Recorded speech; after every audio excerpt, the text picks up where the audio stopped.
Assalamualaikum warahmatullahi wabarakatuh. Kami dari kelompok 9 akan mempresentasikan tentang peranan sistem akuntansi instansi terhadap laporan keuangan pemerintah pusat.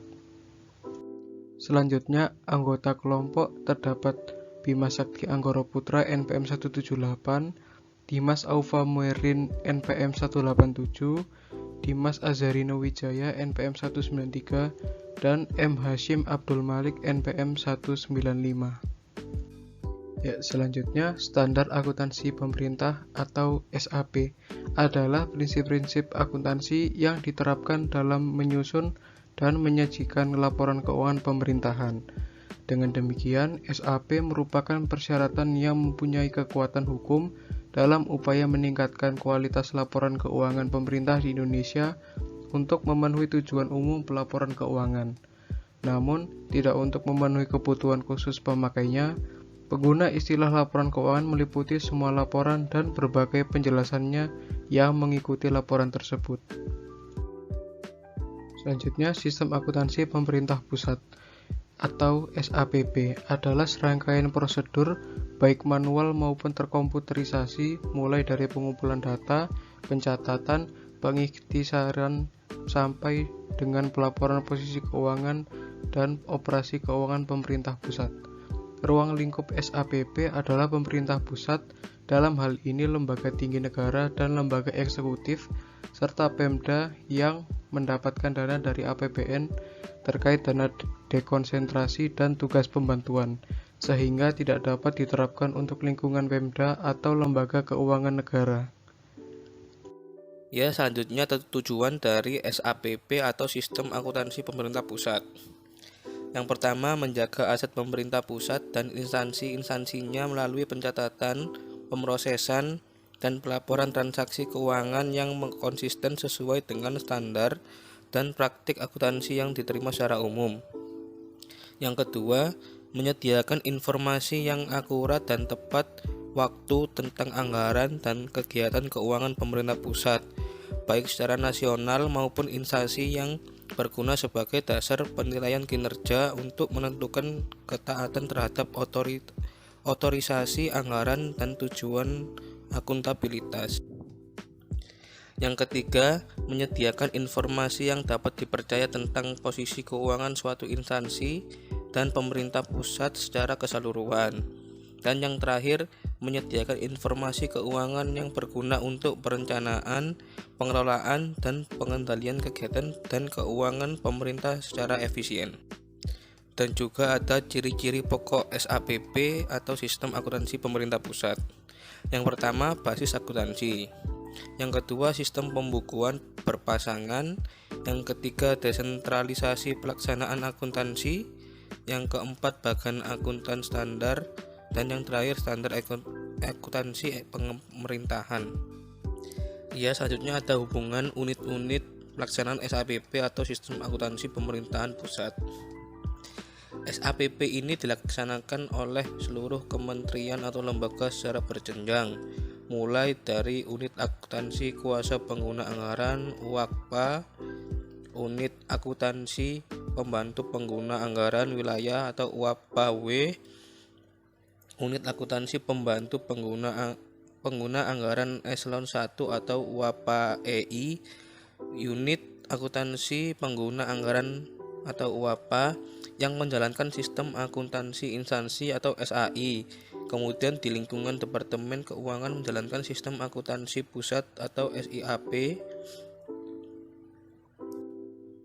yang juga dilaksanakan secara berjenjang mulai dari KPPN, Kanwil DJPB sampai dengan Ditjen Perbendaharaan.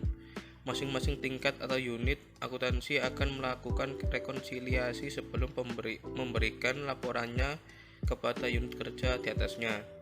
WAKPA akan melakukan rekonsiliasi dengan KPPN, WAPAW akan melakukan rekonsiliasi dengan Kanwil DJPB, dan UAPA akan melakukan rekonsiliasi dengan DJPB.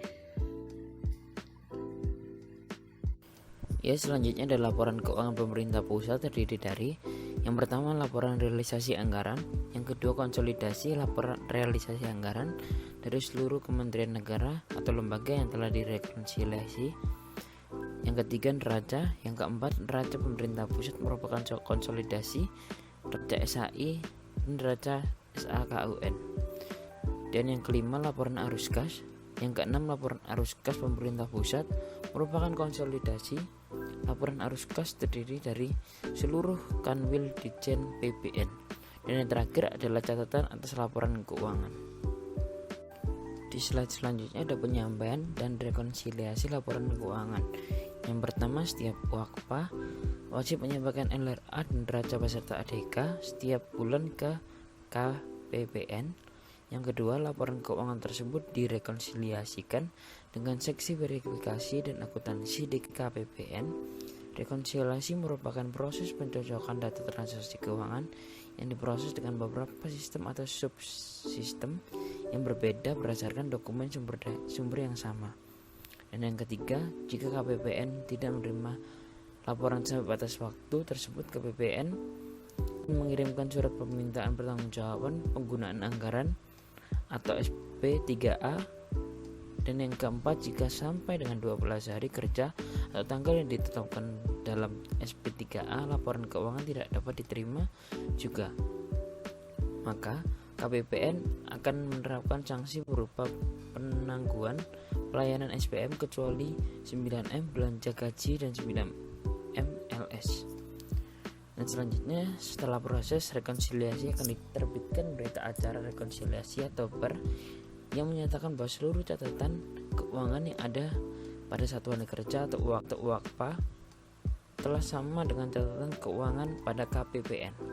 Dan selanjutnya, WAKPA mengirimkan laporan keuangan beserta ADK dan BER kepada UAPA W atau UAPA IE setiap bulannya. Dan selanjutnya, UAPA W akan melakukan rekonsiliasi dengan kanwil DJPB setempat setelah triwulan. Dan selanjutnya, UAPA W mengirimkan laporan keuangan beserta ADK setiap bulan kepada UAPA IE. Dan ke-9 ada UAPA EE melakukan rekonsiliasi dengan DJPBN setiap semesternya. Dan 10, UAPA EE mengirimkan laporan keuangan beserta ADK kepada UAPA. Dan selanjutnya, UAPA mengirimkan laporan keuangan kepada DJPBN dan melakukan rekonsiliasi setiap semester dengan DJPN. Dan yang terakhir, pada lingkungan Departemen Keuangan, penyampaian laporan juga dilakukan secara berjenjang melalui KPPN, diserahkan kepada kantor wilayah DJPN sampai dengan diserahkan kepada DPJPN. Sistem akuntansi instansi adalah serangkaian prosedur manual maupun yang terkomputerisasi mulai dari pengumpulan data, pencatatan, pengikhtisaran, sampai dengan pelaporan posisi keuangan dan operasi keuangan pada kementerian negara atau lembaga. SAI dirancang untuk menghasilkan laporan keuangan kementerian negara yang terdiri dari laporan realisasi anggaran, neraca, dan catatan atas laporan keuangan. LKPP, kenapa selalu disclaimer? BPK dalam menilai kewajaran LKPP atau LKKL sangat ditentukan oleh integritas berbagai asersi manajemen, baik secara implisit maupun eksplisit, yang terkandung dalam laporan keuangan, yang dikelompokkan menjadi beberapa asersi, yaitu keberadaan atau keterjadian, berhubungan dengan apakah aktiva atau uang entitas ada pada tanggal tertentu, dan apakah transaksi yang dicatat telah terjadi selama periode tertentu. Kelengkapan, berhubungan dengan apakah semua transaksi dan akun yang seharusnya disajikan dalam laporan keuangan telah dicantumkan di dalamnya. Hak dan kewajiban, berhubungan dengan apakah aktiva merupakan hak entitas dan utang merupakan kewajiban perusahaan pada tanggal tertentu. Penilaian atau alokasi, berhubungan dengan apakah komponen-komponen aktiva, kewajiban, pendapatan, dan biaya sudah dicantumkan dalam laporan keuangan pada jumlah yang semestinya. Penyajian dan pengungkapan, berhubungan dengan apakah komponen-komponen tertentu laporan keuangan diklasifikasikan, dijelaskan, dan diungkapkan semestinya. Sekian video presentasi dari kelompok kami, kurang lebihnya mohon maaf. Wassalamualaikum warahmatullahi wabarakatuh.